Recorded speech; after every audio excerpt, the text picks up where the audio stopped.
नमस्कार बच्चों, कैसे हैं आप सब। आशा करती हूँ आप सभी अच्छे होंगे, स्वस्थ होंगे, खुश होंगे और अपनी पढ़ाई भी अच्छे से कर रहे होंगे। तो जैसा कि आप सभी जानते हैं, मैं हूँ आपकी हिंदी की अध्यापिका और मैं स्वागत करती हूँ आप सभी का आईसीटी वर्चुअल क्लासरूम में।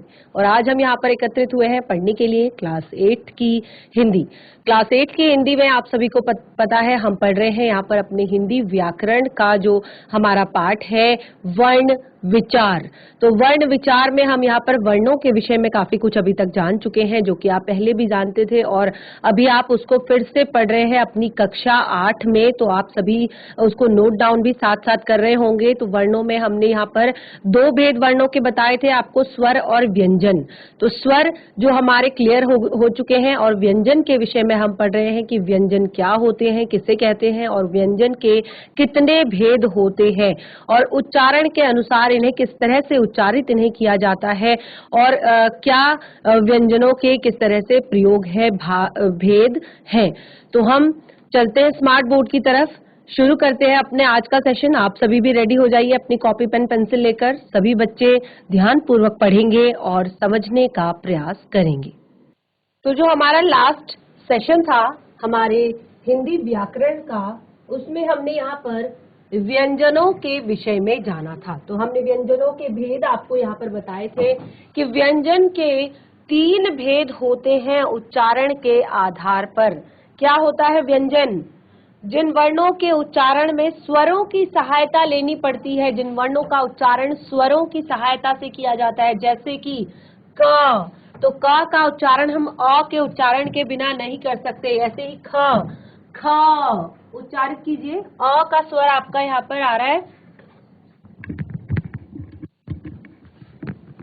तो ख यानी कि अ का स्वर आ रहा है। इसी तरह से ग, अ का स्वर आ रहा है। तो जिन वर्णों के उच्चारण में हमें स्वरों की सहायता लेनी पड़ती है उन्हें हमने व्यंजन कहा। और उच्चारण के आधार पर ही, यानी कि किस तरह से इन्हें उच्चारित किया जाता है, किस तरह से इन्हें पढ़ा जाता है, उच्चारण के आधार पर ही हमने व्यंजनों के 3 भेद आपको यहाँ पर बताए। स्पर्श व्यंजन, अंतस्थ व्यंजन, ऊष्म व्यंजन। तो सबसे पहला हमने यहाँ पर पढ़ा स्पर्श व्यंजन। तो स्पर्श व्यंजनों के लिए हमने यहाँ पर पढ़ा था, आपने नोट डाउन भी किया है अपनी कॉपी में, कि जिन व्यंजनों का उच्चारण करते समय वायु, कंठ, होठ, जीवा आदि के स्पर्श द्वारा बाहर आए वे स्पर्श व्यंजन कहलाते हैं। यानी कि स्पर्श व्यंजन नाम ही स्पर्श व्यंजन है। तो जो वर्ण यहाँ पर आपकी जीवा, आपके कंठ, आपके होठ आदि के स्पर्श करके जिसकी वायु बाहर आती है वे स्पर्श व्यंजन कहलाते हैं। और स्पर्श व्यंजनों के 5 वर्ग हैं। प्रत्येक वर्ग में 5 वर्ण है और हर वर्ग का नाम उसके पहले वर्ण के आधार पर लिखा गया है, रखा गया है। तो आपने देखा कि हमने यहाँ पर प्रत्येक वर्ण को लिखा है। क वर्ग में 5 वर्ण है, क, ख, ग, घ। यहाँ पर आगे च है, च वर्ण में आपका जो हमने 5 यहाँ पर वर्ण लिखे हैं हर वर्ग में। और आप देख सकते हैं जो पहला वर्ड है, पहला जो वर्ण है उसके आधार पर ही वर्ग का नाम लिखा गया है। क वर्ग, च वर्ग और ट वर्ग, त वर्ग, प वर्ग। ठीक है, तो सबके पहले पहले वर्ण के आधार पर ही इनका नाम रखा गया है। तो ये था हमारे स्पर्श व्यंजन। दूसरा भेद है हमारा अंतस्थ व्यंजन। कंटिन्यू करेंगे बिल्कुल अपने नेक्स्ट जो आपकी लाइन है वहीं से। अंतस्थ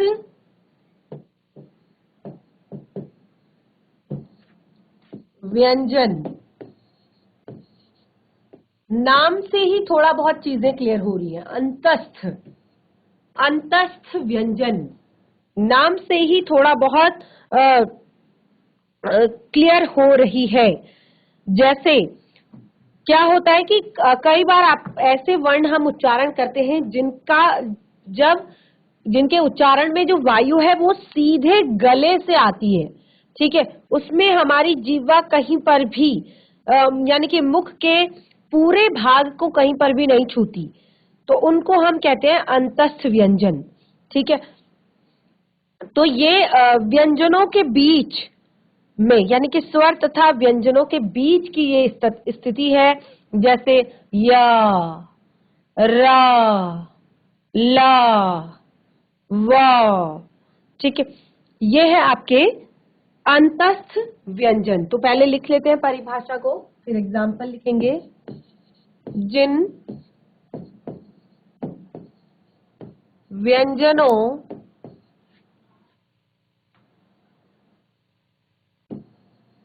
का उच्चारण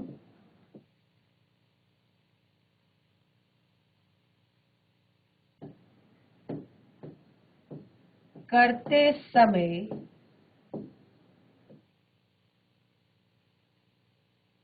जीवा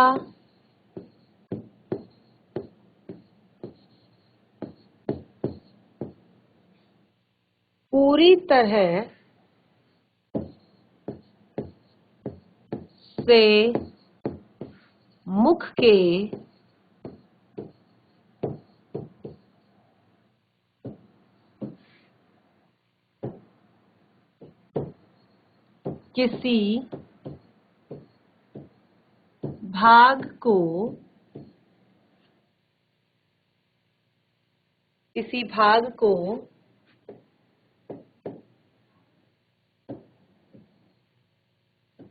किसी भाग को नहीं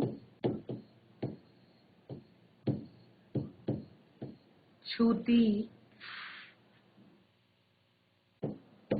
वे अंतस्थ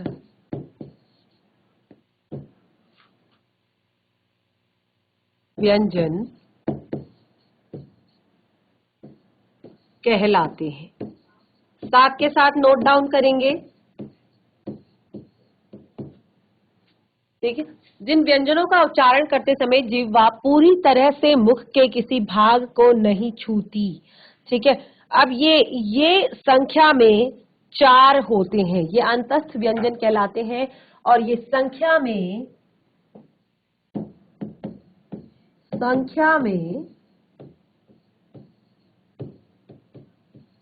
4 होते हैं।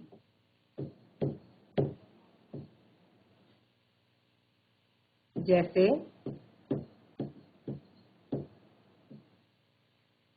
य,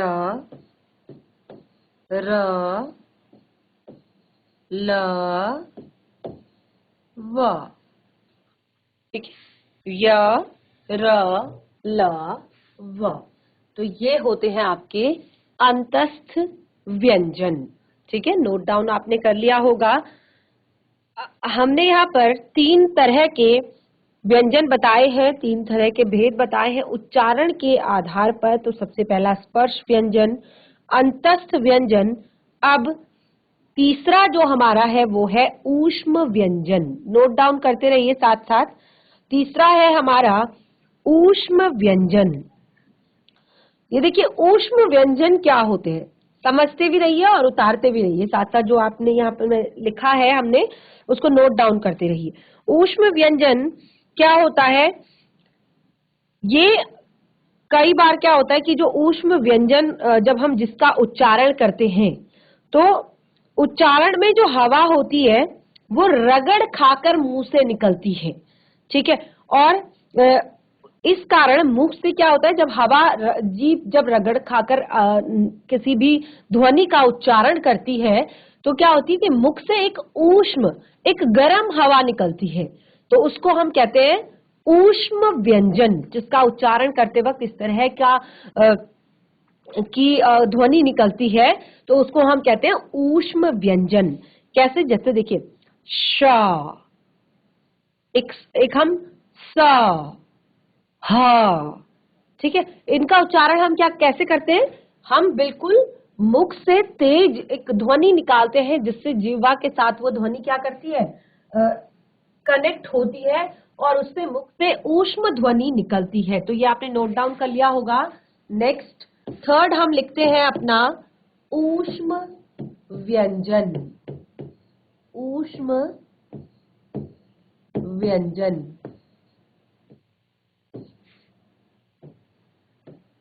ऊष्म का अर्थ ही होता है गर्म, ठीक है। तो गर्म हवा जब मुख से निकलती है, जिनके उच्चारण में, उनको हमने ऊष्म व्यंजन कहा है, ठीक है। लिख लेते हैं एक बार। जिन व्यंजनों के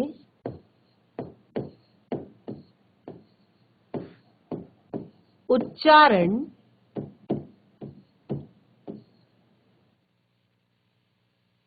में हवा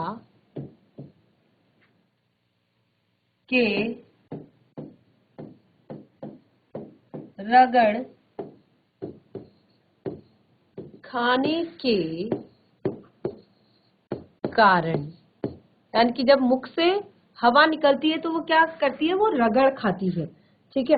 मुख से ऊष्मा निकलती है के कारण, मुख से ऊष्मा, गर्म हवा निकलती है, श, ठीक है। इसी तरह से ऊष्मा निकलती है, वे ऊष्म व्यंजन कहलाते हैं। वे ऊष्म व्यंजन कहलाते हैं। वे ऊष्म व्यंजन कहलाते हैं, ठीक है। तो देखिए, ऊष्म व्यंजन ये भी जो है संख्या में 4 होते हैं। ये संख्या में 4 होते हैं। ये भी आपके संख्या में 4 होते हैं। जैसे, कंफ्यूज नहीं होंगे बिल्कुल, अलग अलग चीजें हैं, अलग अलग तरह से हम परिभाषा लिख रहे हैं। तो ये है आपका श, श, स, ह, ठीक है। तो ये आपके 4 वर्ण हैं, जिन्हें ऊष्म व्यंजन कहा जाता है। जिन्हें क्या कहा जाता है, ऊष्म व्यंजन कहा जाता है। तो यहाँ पर हमने स्वरों के भेद, व्यंजनों के भेद हमने पढ़ लिए हैं, ठीक है। सबसे पहले हमने वर्ण विचार हम पढ़ रहे हैं, तो यहाँ पर हमने स्वर और व्यंजनों के बारे में जाना। यहाँ पर तो स्वरों के बारे में हम पढ़ चुके हैं, व्यंजनों के बारे में हम पढ़ चुके हैं। अब हम यहाँ पर हमने जो आपके व्यंजन हैं, इसके हमने यहाँ पर जो अन्य जो भेद बताए थे, हमने यहाँ पर उसको भी हम करेंगे। तो देखिए, सबसे पहले हमने यहाँ पर कौन कौन सा भेद आपको बताया था, स्पर्श व्यंजन, अंतस्थ व्यंजन और ऊष्म व्यंजन। अब एक और चीज हम देख लेते हैं। जब हमने ये सारी चीजें पढ़ ली हैं, तो इसको एक समझने के लिए एक और चीज हम पढ़ेंगे, वर्णों के उच्चारण का स्थान, ठीक है। नोट डाउन आप सभी ने कर लिया होगा, साथ के साथ नोट डाउन करना है। वर्णों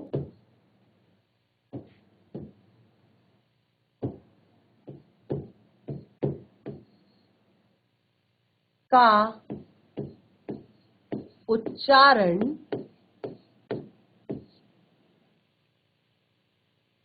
स्थान, वर्णों का उच्चारण स्थान, यानी कि कौन कौन सा वर्ण किस तरह से उच्चारित किया जाता है और कहाँ से उच्चारण उसका वर्ण का होता है, ठीक है।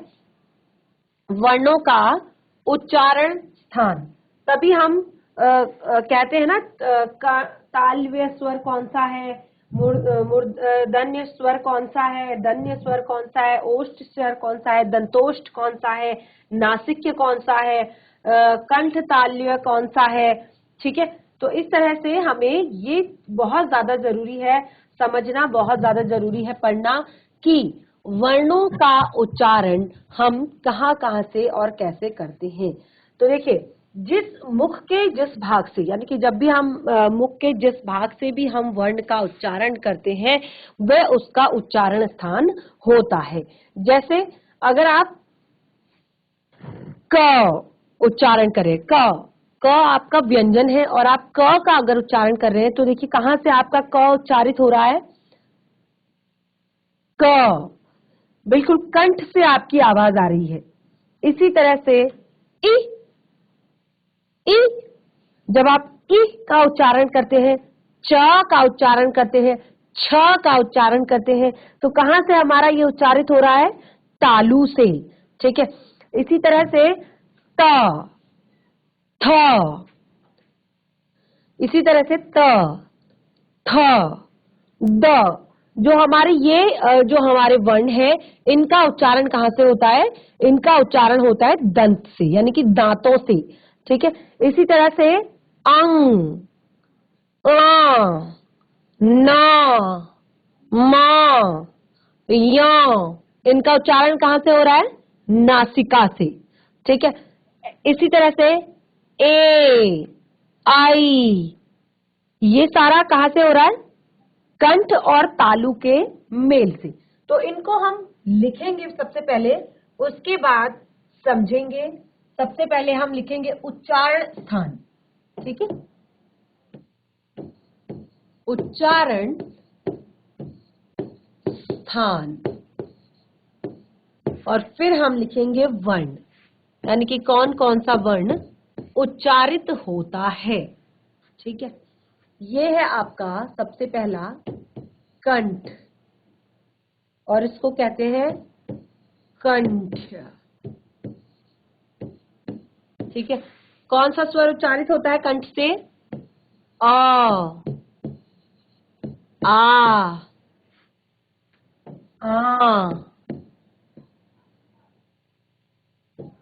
क, ख, ग, घ, ड़, ड। ठीक है, इसी तरह से तालु, जिसको कहते हैं तालव्य।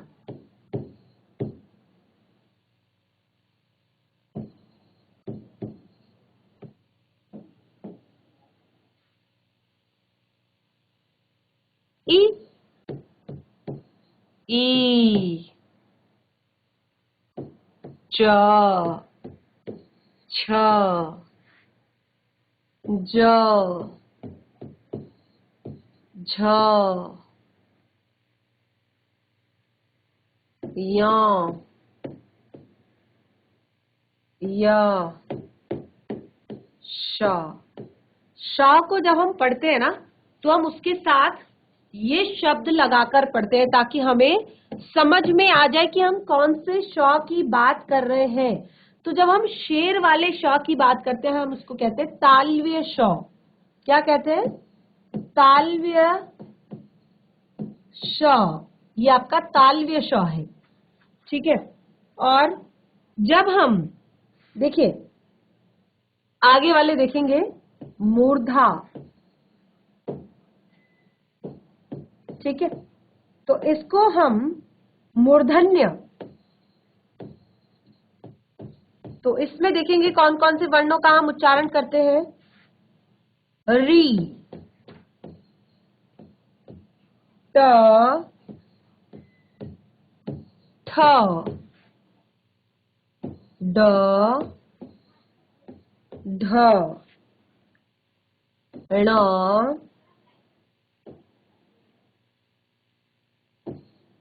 ळ, ढ, र, श। तो जो श हमने यहां लिखा है, देखिए इस वाले श को हमने क्या कहा, तालव्य श।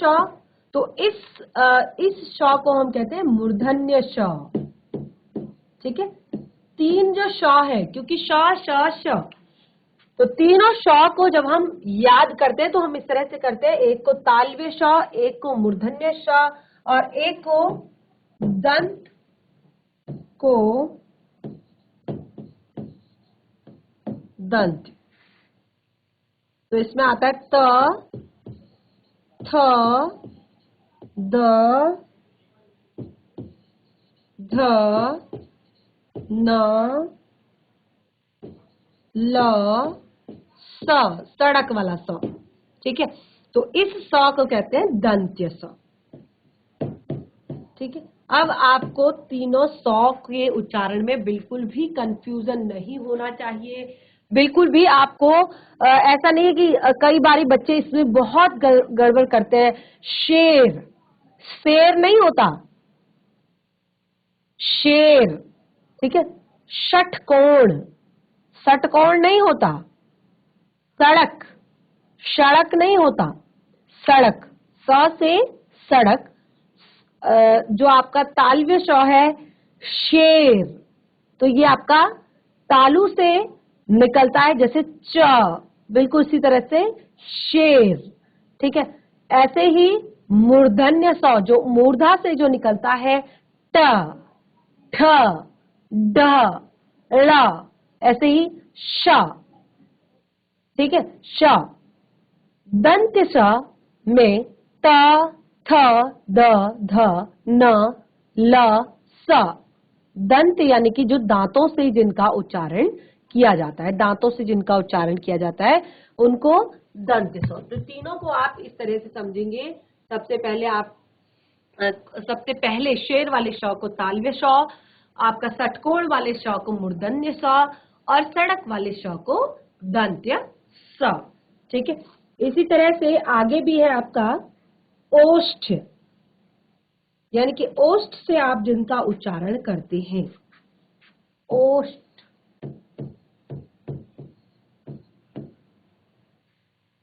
इसको कहते हैं ओष्ठ।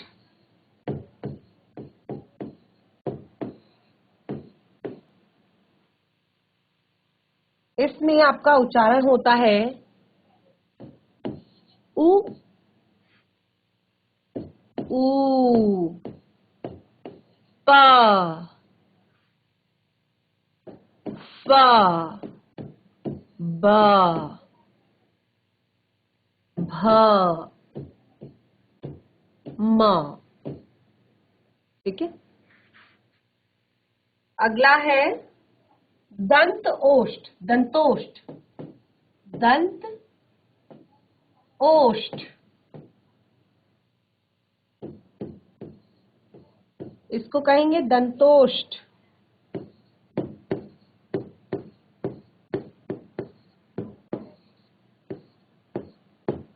ठीक है, तो दंतोष्ठ में कौन कौन से आते हैं? व, फ, व और फ। अगला है नासिका, नाक से जिनका उच्चारण किया जाता है, नासिका। इसको कहते हैं नासिक्य।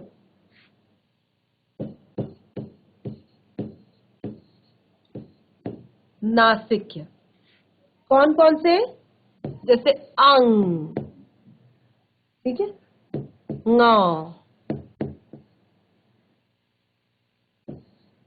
ण, य,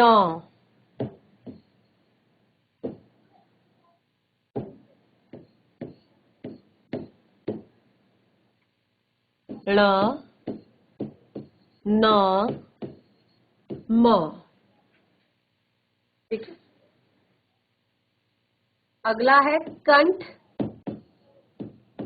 तालु। ठीक है, इसको कहते हैं कंठ ताल्व्य।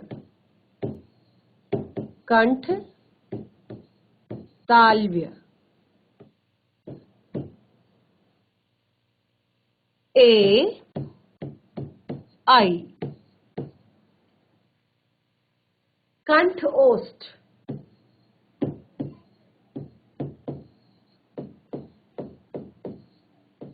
इसको कहते हैं कंठोष्ठ।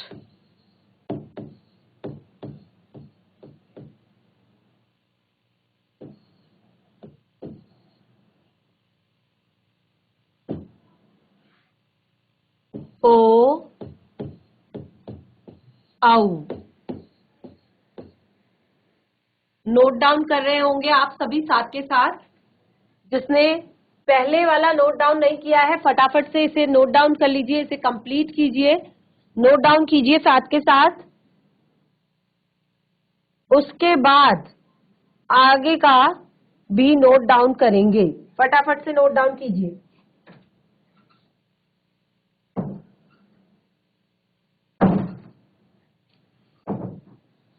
उच्चारण का स्थान और उसके आधार पर हमने वर्णों को अलग अलग यहाँ पर बांटा है, उच्चारण स्थान के आधार पर, और उसी के आधार पर उसका उच्चारण भी किया जाता है।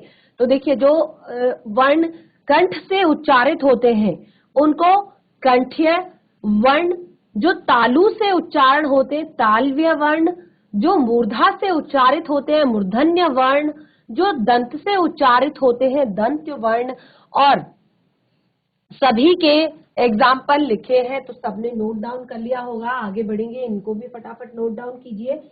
वैसे तो मैं आपको हर बार कहती हूँ कि साथ के साथ नोट डाउन करेंगे, ठीक है, साथ के साथ आप नोट डाउन करेंगे।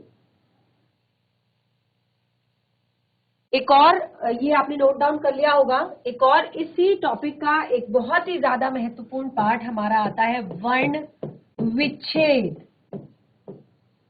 वर्ण विच्छेद, विच्छेद यानी कि अलग अलग करना, किसी भी वर्ण को अलग अलग करना। जैसे संधि विच्छेद आपने सुना होगा, ठीक है, संधि करना यानी कि जोड़ना, और विच्छेद यानी कि अलग अलग करना, किसी भी शब्द को अलग अलग करना। तो देखिए, इसको हम पहले से इसकी फटाफट से ये परिभाषा लिख लेते हैं कि किसी, क्योंकि वर्णों की बात हो रही है तो यहां पर वर्ण ही आएगा, किसी शब्द के वर्णों को अलग अलग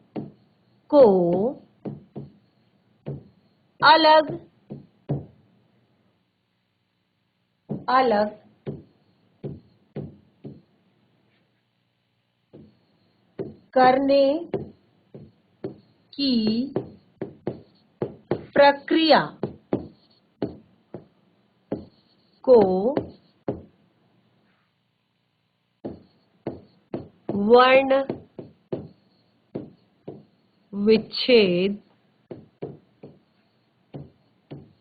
कहते हैं। किसी शब्द के वर्णों को अलग अलग करने की प्रक्रिया को वर्ण विच्छेद कहते हैं। तो देखिए, एग्जाम्पल, उदाहरण के लिए,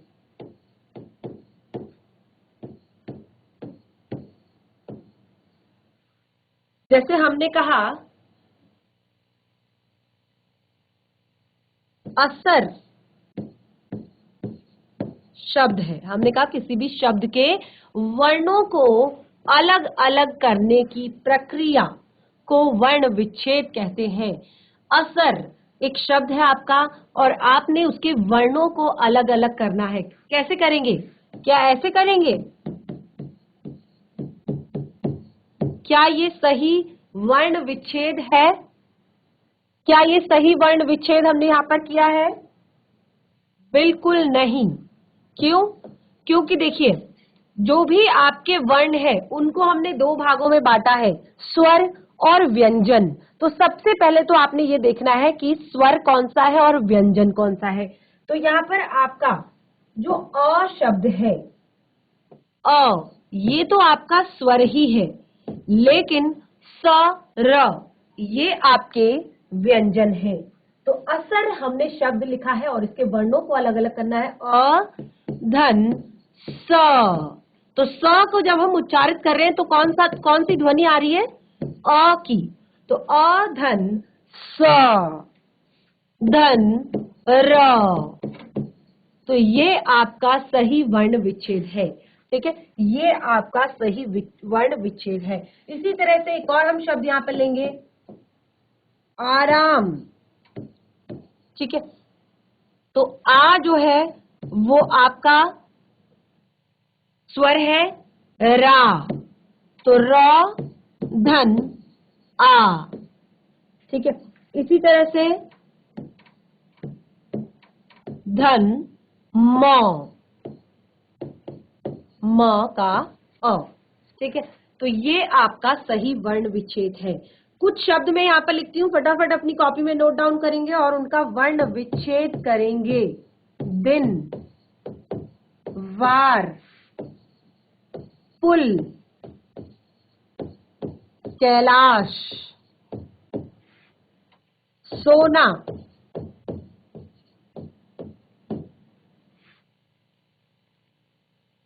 ज्ञान। फटाफट नोट डाउन कीजिए और ये आपका होमवर्क है। ठीक है, ये आपका होमवर्क है, इनका आप वर्ण विच्छेद करेंगे। इन वर्णों को आप अलग अलग करेंगे जैसे कि हमने यहाँ पर बताया है। ये मात्राएं हैं, कोई ऐसी घबराने वाली बात नहीं कि मैम ने यहाँ पर आसान सा एग्जाम्पल दिया और यहाँ पर होमवर्क थोड़ा सा टफ है, तो ऐसा नहीं है। केवल ये आप देख सकते हैं, ये स्वरों की मात्राएं हैं।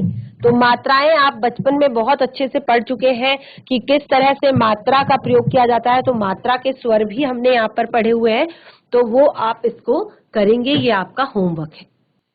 तो बच्चों, आज हमने यहाँ पर जो वर्ण विचार वाला हमारा टॉपिक है, ये पूरी तरह से क्लियर कर दिया है। बहुत अच्छे से हमने इसको पढ़ लिया, वर्णों के भेद हमने यहाँ पर पढ़ लिए।